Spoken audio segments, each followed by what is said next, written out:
Come back. I'll be anchoring another topic now, the Anglo-Boer War and its aftermath in Southern Africa in the 19th century. We have noted that the Boer War of 1899 to 1902 was the last British offensive against the two Boer republics. This was after the initial clash that ended in the humiliating defeat of the British at Majuba. All right, we noted that the Anglo-Boer War was a culmination of British determination to forge a united South Africa, under influence, to control the resources, and of course to introduce a colonial system on the people, of course, which was also altercated, interrupted by the Boers' intrusion into these, territories. So we'll look at the causes, the immediate and the remote causes of the war between the British and the Dutch in Southern Africa in the 19th century. The causes of the war are multifaceted, as we have discussed, and can be said to be the case of one grievance leading to another, and in the process, gathering an ominous storm that was to result in the war that ended all wars between Boers and the Britons in the region. All right. I noted also that with the discovery of precious metal in various parts of Southern African areas, there was an influx of people who came to exploit these new opportunities. These were the Utilanders, who were the new fortune seeker, who had the ethnological know-how and the huge financial capabilities needed to maximize the benefits of the mineral revolution in Southern Africa. So they troops massively to Transvaal, and the Orange Free State and other areas endowed with mineral, resources in Southern Africa. On the other hand, were the Boers, who did not have the capabilities required for the mining industry, and so they were forced to accept the fate accomplished, the presence of the Utilanders. You remember that we mentioned that after one major effect of the Great Trek was the domination of the Southern African areas, especially the Orange Free State, the Transvaal, and the Natal areas by the Boers. So the Boers were, by the 19th century, when mineral deposits were discovered in large proportion, the Boers had taken over control of these resources, expropriating and also exploiting them for various commercial, purposes. So in accommodating the new aggressive fortune seeker, the Boers needed to maintain the status quo and to protect their own interests. So they put up several measures and policies and regulations to check the activities of the Utilanders, who were probably Britons. So Utilanders were made, for instance, to pay very high taxes in a way to prevent their incursion, their population growing in the region. They were subjected to excessive taxation through government monopolies, and they were also disenfranchised, and treated as second-class citizens. So this was a policy put in place by the Boers to discourage the infiltration of the areas by the Utilanders. So it must be noted again that the Utilanders were mostly Britons, all right, and when subjected to what they considered unfavorable treatment by the Boers, they had no option than to complain to the British authorities at the Cape. So this actually led to clash over uh, the resources. The several petitions made by the Utilanders against the Boers to the British at the Cape led to British intervention in these areas. Particularly of note, as we've mentioned, one of the major remote causes, all right, cause of the Anglo-Boer War was a clash between two major personalities that personified the aspiration of the conflicting groups. They are Paul Kruger and Cecil Rhodes. You remember those two names? I analyzed the role played by these two personalities in the conflict during the 19th century. Both opposing extremists. Kruger, for instance, championed the cause of the Boers, in Transvaal, while Rhodes became the mouthpiece of the Uitlanders. So, with several confrontations and conflict between the Dutch and the British. All right. So, these two opposing groups, extremist groups, confronted each other and led to casualties, especially on the part of the Boers. So it was the determination to right the wrong against the Uitlanders that resulted in the unsuccessful Jameson's raid of 1895, which was masterminded by Cecil Rhodes. Okay, I've mentioned that. Who organized several raids, which led to the death of several Boers, Boers, miners, and merchants in the region Transvaal. So the aftermath of this raid was to act as a catalyst in bringing the British and the Boer republics to the brink of war. I mentioned that the British was quite dissatisfied. All right, the Boers were quite dissatisfied with the hypocritical role played by the British, particularly in bringing to book those who masterminded the Jameson's raid. All right, especially Rhodes.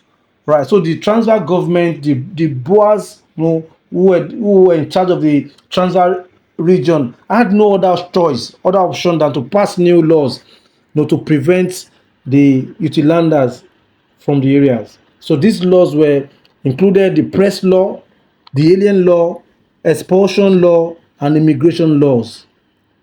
These laws were directed at the Uitlanders and were geared towards frustrating them.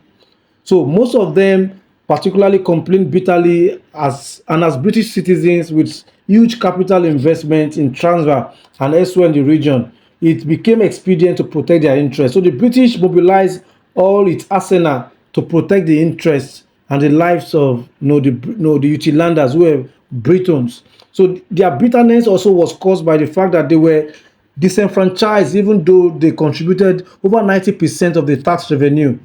These were some of the petitions they made against the Boers to the British government, which led to the British intervention in the area. The Boers, indeed, on their own side, had genuine fears. Indeed, by 1895, as we've noted, that the ratio of Uitlanders to Boers was about 7-3. So this was one of the reasons why the Boers put some measures in place to regulate and to check the massive infiltration, migration of the Uitlanders into the areas with mineral deposits. So granting the Uitlanders franchise, would therefore be tantamount to giving up Transvaal area, a state which the Boers had gone through all sort of hazard and conflict, including clashing with the Bantus and even the British, to maintain our independence. So it was therefore felt that granting the Uitlanders the eligibility to mine mineral resources in the areas would probably be tantamount to economic suicide. Also, it was also felt that allowing the Uitlanders to establish their presence, especially making them eligible to vote and be voted for, will be an electoral suicide. So measures were put in place by the Boers to discourage the settlement of the Uitlanders in the areas. And to make the matter worse, the British disposition towards the Jameson's raid was a vital factor, a significant factor in the escalation of the conflict between the British and the Boers in Southern Africa. So after the Jameson's raid, the vital alliance between the Cape and other white colonies was destroyed. In other words, I've mentioned that. So Transvaal's inducement of Orange Free State for closer rapport also changed from 1887. All right, because the Boers at Transvaal and those at the Orange Free State had to come together to forge a single alliance against the common enemy, which was the British and the Uitlanders. So they galvanized support, solidarity, mobilized military machineries, to respond to the growing threat by the Uitlanders and the British forces. So it became more and more glaring, therefore, that the peaceful option for Transvaal submission to Britain's to Britain was not realizable, all right, with this conflict, especially as Transvaal and Orange Free State entered into a defensive and offensive alliance in 1897, by establishing a common Council of Representatives, against the British. Furthermore, again, another major problem was that Transvaal began to gravitate towards Germany. This was a major, a factor that contributed to the Anglo-Boer War. The British saw this as an offense, as a provocation for the Boers, at Transvaal to be gravitating towards Germany, a country which at all time had stood for all that was antithetical to British interests. So to worsen the matters, the Boers, at Transvaal, and Orange Free State also went ahead to begin an arms buildup with the importation of arms and ammunition from Germany. And it was just a matter of time. Confrontation with Britain became almost inevitable with all of these factors. So I will summarize by looking at the cause of the war. All right, what are the consequences, and the major implication of the war in Southern Africa? We've noted that as a result of the defeat of the British at Majuba, one of the major results of the British defeat at Majuba was that our military prestige was dented and Boer's resistance became more stiffened. And this was a provocation to the British force, the British government at the Cape. So the possibility of a federation between the two Boer republics, under the canopy of Germany, became real. And this made Britain very, very uncomfortable. So the British, rose to the challenge posed by the Transvaal and Orange Free State alliance with Germany. So British anxiety were further heightened when other European countries like Russia and France, also began to appear in sizable numbers, at Johannesburg, which was Transvaal's capital, giving support and solidarity to the Boers. Of course, this provoked the British government. For instance, we've noted the role played by Sir Alfred Milner, the British High Commissioner at the Cape, who saw no alternative to the use of force in the face of the growing tension, and so began to amass troops at Transvaal's border. So this, of course, measure also provoked the Boers themselves. Transvaal, in response to the British mobilization of troops, issued an ultimatum for the withdrawal of British troops. And when the ultimatum had expired, war broke out on October 12, 1899. You remember? Okay. You also remember that we mentioned that the British forces were relatively unprepared. Also they were numerically smaller, and because reinforcements were not immediate, and also having underestimated their enemies, the British suffered a catastrophic defeat in the hands of the Boers. After in the first few battles that erupted. So although the British actually regained their stability by 1900 with the arrival of Lord Robert and Kitchener as commander of the British forces, we noted that Transvaal and Orange Free State were crushed and they were now annexed as crown colonies by the British, just as the British did in other parts of their colonial empire. All right, so however, in spite of this British annexation, we noted that guerrilla struggle continued until 1902 when all forms of armed resistance collapsed. All right, so this is some of the causes of the Anglo-Boer War we have noted.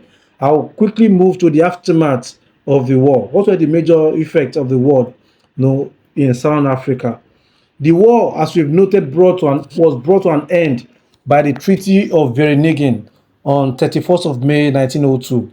All right, after series of confrontation, provocation between the Boers and the British, the war ended through the Treaty of Vereeniging in 1902.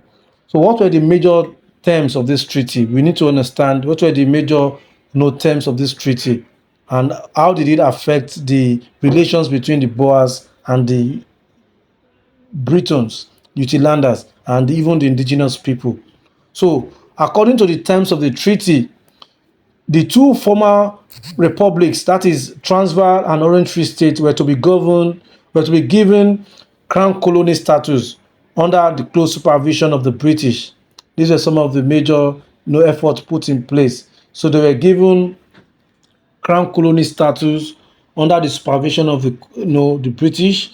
They were expected to graduate from this status to assume a responsible government status. Okay, these were some of the measures. We also noted that the second measure put in place as a result of this treaty was that Britain undertook a grant, of 43 millions to the vanquished state, and there was also an interest-free loan to help the Boers farmers rehabilitate, all right, to also recoup from the loss they incurred during the war.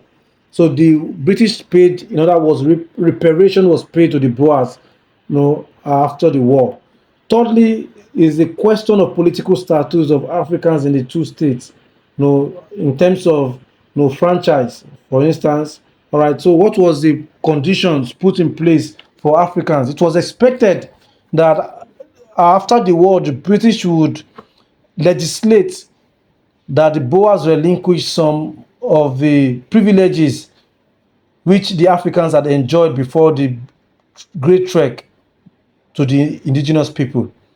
But this wasn't the case, all right, as the British had to postpone all of this and also relinquish the destiny of the indigenous people to the ends of the British government, to the ends of the Boers during this period. And this actually was not quite favorable. Okay, again, I said the question of political status of Africans in the two states as per franchise was to be postponed till the both states had achieved full responsible government status, that is Orange Free State and Transvaal. Also, the treaty, according to the treaty, all the Boers soldiers were granted amnesty, while the use of Dutch was to be permitted in schools and law. So the British repudiated, reversed all the policies that put in place, against the Boers, but not in favor of the indigenous people. Indeed, the treaty was also a pacifist one, that was geared towards reconciliation between the British and the Boers, not necessarily between the Europeans and the Africans. By implication, the British bore the cost of the post only the Boers, but not rehabilitating the Africans who had been decimated, who had been abused, molested, and exploited and dispossessed. So more importantly, as we also noted that Britain sacrificed African interests on the altar of reconciliation with the Boers. And it was well captured by G.N. Uzogwe, who noted that neither the Boers nor the British lost the war, but Africans did. Yet, the Africans had nothing to do with the cause of the war. Although they played a role in its prosecution, as we've mentioned, because though they were not allowed to carry arms during the war, they served as auxiliary mercenaries on the side of the British, hoping that the British would right the wrong after the war. So some of them supported the British in the hope that if British succeeded, it would be a question of time before she introduced the same liberal policies as in the Cape Colony. Okay, so their hopes were, however, dashed, as we have noted, by the terms of the Vereeniging Treaty. Their hopes were dashed, as their future was left in the hands of the Boers, and their latter was worse than the former. So the years between 1900 and 1905 witnessed the virtual withdrawal of the British imperial factor from Southern African affairs, leaving the fortune and the destiny of the African people in the hands of the Boers, who were quite very brutal and oppressive in their colonial enterprise in Southern Africa. So in what has come to be regarded as unparalleled generosity. As we've noted, Britain granted the two states responsible government status on 6th of December 1906 and on the 5th of June 1907. So, thus, in less than 5 years after their defeat, the former Boers Republic, Transvaal and Orange Free State gained their freedom to manage their internal affairs and to control and to subjugate and to monopolize and to expropriate the resources available in Southern Africa, both human and mineral resources. So this magnanimous gesture was motivated by Britain's desire, particularly to reconcile the Britons and the Boers, all right, without necessarily reconciling the Africans and the Europeans. So, and this paved the way for the Federation of South African Colonies of the Cape, all right, Natal, Orange Free State, and Transvaal, as we have noted. So, to the Africans, as I conclude, the concessions granted to the Boers at their expense, were a perfidious act. This, was because, given their historical experience, it was unrealistic to expect any change, any good thing, for the Africans under the Boers. As a matter of fact, as it was, their condition worsened under the Boers, as the Boers, tighten, the belt, of oppression and exploitation and brutality. The policy of racial differentiation was firmly entrenched, as we've noted, in these two states, and was even written into new constitution. So, for instance, I've mentioned that Africans were disenfranchised under the new constitution. I emphasized that in the class, and Britain was no longer in a position to intervene. So this actually fueled racial policies. It reflected in racial policies of some of the two, Boers Republic. To the charge of perfidy on the part of Britain also, a number of points have been made in defense of a policy in granting the Boers state autonomy, very early. It is argued that Britain was concerned with the problem of reconciling, without necessarily considering the plight of the Bantu or the Khoikhoi or the San people. Moreover, I also mentioned that Britain was anxious to have the transfer included in a federation scheme, which was urgent and dear to the British. Hence, the readiness to pay any price for it. So, in conclusion, even if the British had insisted on a liberal policy, and practical results would have been very, very limited, because the Boers' racist attitude was too deep, and pervasive to be easily uprooted. So it was difficult, even if the British, after the Treaty of Vereeniging, had legislated that the starting concession be given to the Africans. The Boers would have actually rejected, because the Boers' racist attitude was quite too entrenched and too pervasive to be uprooted. So when all these points are considered, so it is still difficult to escape the issue that Britain sought to reconcile. Britain failed to reconcile the Africans with the Boers, considering the age-long animosity and conflict that had ensued between the Africans and the Boers. But what was more important to the British was to reconcile the Boers and the Uitlanders at the expense of sacrificing the interests of Africans. The Anglo-Boer War, therefore, must be seen as a product of the conflict inherent in a heterogeneous society, comprised people with various backgrounds, varying aspirations, and remarkably different loyalties. The Boers, you have the Boers, who had support of various European countries like Germany, Russia, and France. You had also the Uitlanders, who enjoyed the loyalty, the support of the British at the Cape. All right, and you have the Africans, whose only hope was in the hands of their ancestors. Nobody to speak for them. They were never represented or included at the Treaty of Vereeniging.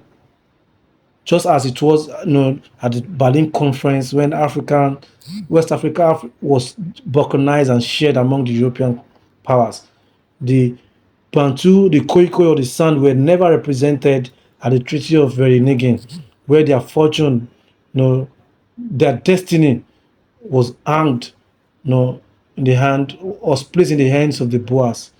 So though Africans were no active participants, they were no active participants or or involved directly in this war, or they bore the brunt of the conflict. They were the victims of the clash because of the perfidious act of the British, the hypocrisy of the British government. Thank you very much for this session.